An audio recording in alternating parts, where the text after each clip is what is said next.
जनपद पंचायत फिंगेश्वर के तमाम सदस्य अब मोर्चा खोल दिए हैं और डटकर सच्चाई सामने लाने के लिए यहां पर मौजूद हैं।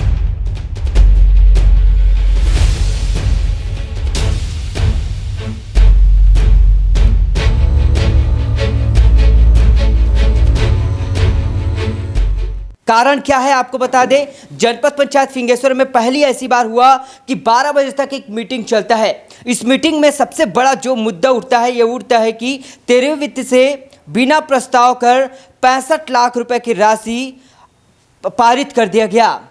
इस टोटल मामले में खुलकर एक भ्रष्टाचार आ रहा है। क्या है पूरा मामला, किस तरह से बहस हुआ और 12 बजे रात तक जो मीटिंग हुई है क्यों हुई है और क्यों इतने ज़्यादा जनपद पंचायत फिंगेश्वर के सदस्य आक्रोशित हैं और किसके खिलाफ एक बड़ा भ्रष्टाचार का आरोप लगा रहे हैं, देखिए इस पूरी खबर में।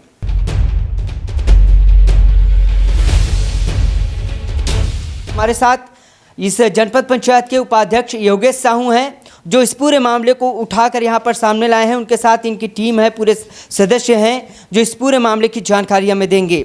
सबसे बड़ी बात कि एक बड़ा पहली बार देखने को मिला कि रात 12 बजे तक ये मीटिंग चली है। पहले बार इतना बड़ा हंगामे के साथ ये मीटिंग चली है। क्यों और क्यों ये 65 लाख, 30 लाख, फिर युवा प्रोत्साहन के नाम से 5 लाख, ये सारा बंदरबाट करने का जो एक मामला आया है, इसको थोड़ा सा और अच्छे से समझाइए। यहाँ पे हमारे जो पूर्व सीओ थे कृष्ण कुमार डहरिया जी, है ना, उन्हीं के द्वारा और कुछ कर्मचारियों के द्वारा मिलकर यह काम किया गया है। हम जब यहाँ पे आए जनपद अध्यक्ष, उपाध्यक्ष, सदस्य बनके, तो हमको उसके बाद से नियमित जो हमारा मीटिंग होता था उसमें 13वें वित्त की जानकारी जीरो दी जाती थी। अचानक से उसमें 65 लाख आ भी गया और वो 65 लाख कुछ पंचायतों में बट भी गया।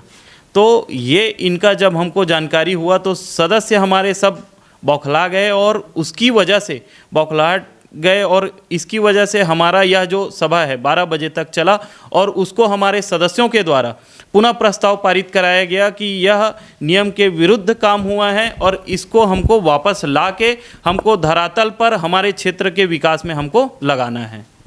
ये भ्रष्टाचार या फिर गलत तरीके से जो प्रस्ताव राशि का अलग अलग पंचायतों में देना, ये कैसे इसको किए होंगे आप लोग के बिना प्रस्ताव? अब इसमें क्या है, कैसे है, कह पाना असंभव है।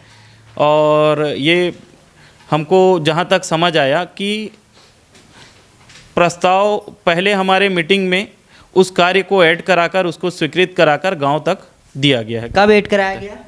ये 27/5/21 के बैठक में उसको ऐड कराया गया फर्जी तरीके से। और आप लोग को पता कब चला? हम लोग को पता चला 22/11/21 की बैठक में।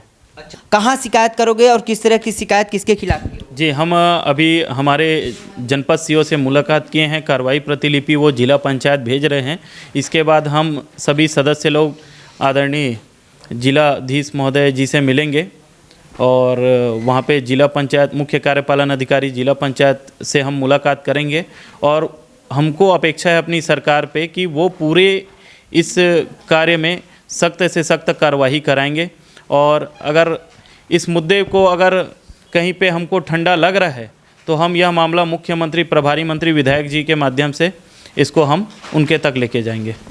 जो 22/5 की जो बैठक हुई उसमें जो प्रस्ताव में ऐड किया गया, तो आप लोग कभी जानने की कोशिश नहीं किएगी कि हमारा दस्तखत कैसे आ गया, कैसे आप बिना जानकारी के सब करवा दिए? कोई कर्मचारी तो इसमें संलिप्त होगा?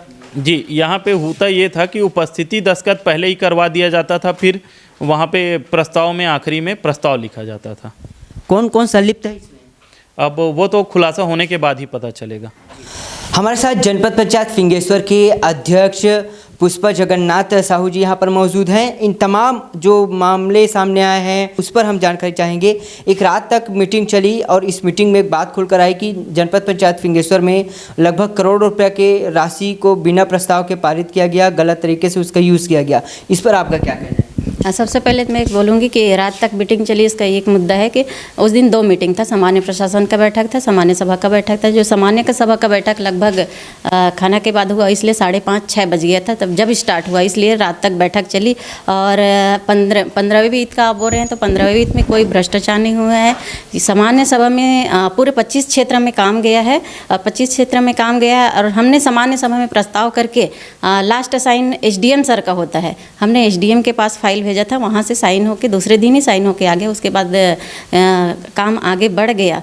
और 13वें वित्त का आप बोलेंगे तो वो भी सामान्य सभा में प्रस्ताव हुआ है। ये अलग मुद्दा है कि कुछ सदस्यों का कहना है, हमको नहीं मालूम, हो सकता है वो सदस्य उपस्थित ना हो, क्या हो, लेकिन किस कारण से बोल रहे हैं ये नहीं बोल सकती। लेकिन हमारे आप बोलेंगे तो 15 से ज़्यादा सदस्य को सबको तो मालूम है। यानी 13वें वित्त में जो प्रस्ताव गलत तरीके से बताया जा रहा है वो सही आप बता रहे हो?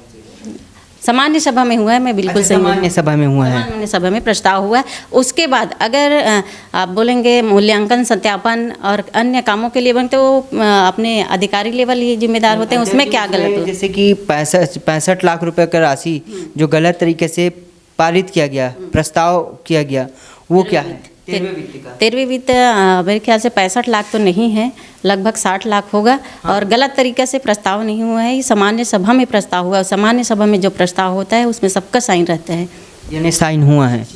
तो कुल मिलाकर जो एक तरफ जो उपाध्यक्ष और सदस्य जो ये कह रहे हैं कि गलत तरीके से प्रस्ताव हुआ है, गलत तरीके से पैसा आहरण किया गया है, सीओ पर वो आरोप लगा रहे हैं कि भ्रष्टाचार वो किए हैं, कहीं न कहीं वो आप कह रहे हैं कि अध्यक्ष भी उसमें दस्तखत वगैरह किए हैं। सामान्य सभा में प्रस्ताव होते तो लास्ट दस्तखत अध्यक्ष का होता है और उपस्थिति में साइन सभी का होता है नहीं? तो उसमें उपस्थिति में सभी का साइन है। और आप चाहे तो आप हमारे 15 सदस्य और हैं उनसे भी बाइट ले सकते हैं। यानी इसमें कहने के मुताबिक इस पूरे मामले का स्पष्ट और अच्छे से जांच किया जाए। बिल्कुल, हमने जांच के लिए प्रस्ताव भी डाल दिया, हमारे सदस्यों का मांग था इसमें जांच के लिए। तो इसमें किस चीज़ का जांच हो, जैसे मूल्यांकन हुआ, सत्यापन हुआ, जो भी कार्य हो उसके लिए हमने जांच के लिए अपना बोल भी दिया गया है। और पुनः उसको प्रस्ताव के लिए भी डाला गया है कि सदस्यों का मांग था फिर से इस काम को दोबारा दिया जाए, फिर से प्रस्ताव किया जाए, तो हमने उसके लिए प्रस्ताव डाला गया है।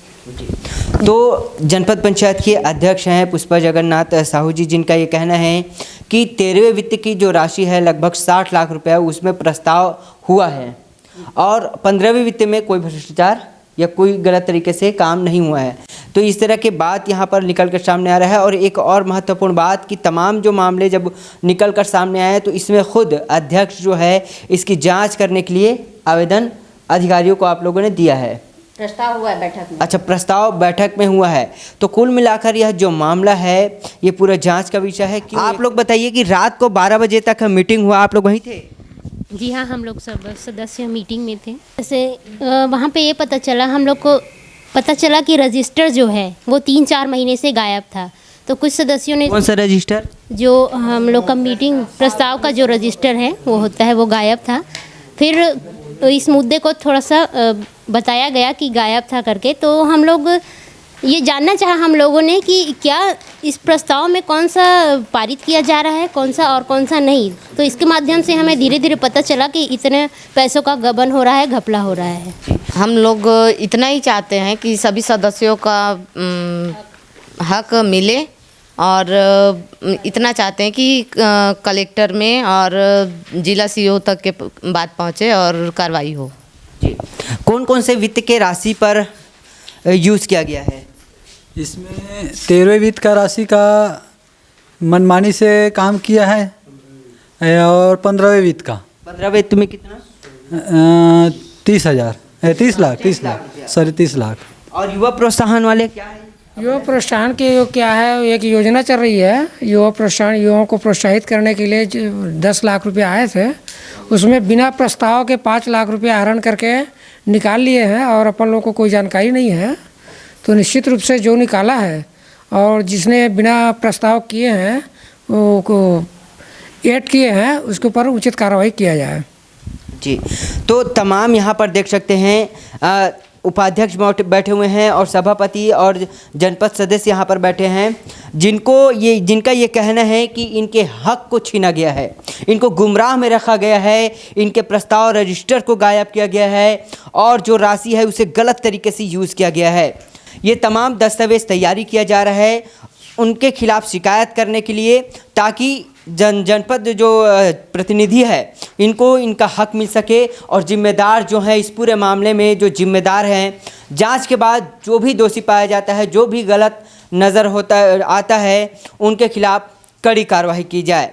जनपद पंचायत के सीईओ, वर्तमान जो अभी सीईओ हैं नरसिंह ध्रुव, उनका बयान आप सुनिए, वो इस मामले को लेकर क्या कहते हैं। जैसे पूर्व में अभी बैठक हुआ है सामान्य सभा को, उसमें यही अनुमोदन प्रस्ताव पारित हुआ है कि उसमें जो 13वीं वित्त के अंतर्गत जो कार्य स्वीकृत हुआ है, अनुमोदित हुआ है, उनकी जानकारी जनपद सदस्यों को नहीं है इस संबंध में। और उसमें ये पारित भी हुआ है कि उन कार्यों को निरस्त किया जाए या संशोधित किया जाए। तो आगामी बैठक में हमने इसमें कौन कौन से कार्य और संशोधित करके लेना है, और इसकी जानकारी जो है मैं जिला पंचायत को अभी इस पत्र के माध्यम से आज भेजा हूँ, और संभवतः जैसे जिला पंचायत की तरफ से जो निर्देश प्राप्त होंगे उसके अनुसार से कार्रवाई होगा। बहरहाल अब देखना यह होगा कि इस पूरे मामले की किस तरह निष्पक्ष रूप से जांच किया जाता है, क्या कार्रवाई किया जाता है। फिलहाल मुझे अनिश शेख इमरान और मैं कैमरामैन लक्ष्मी शंकर को दीजिए इजाजत। क्षेत्र खबरों के लिए देखते रहिए द न्यूज़ नेटवर्क।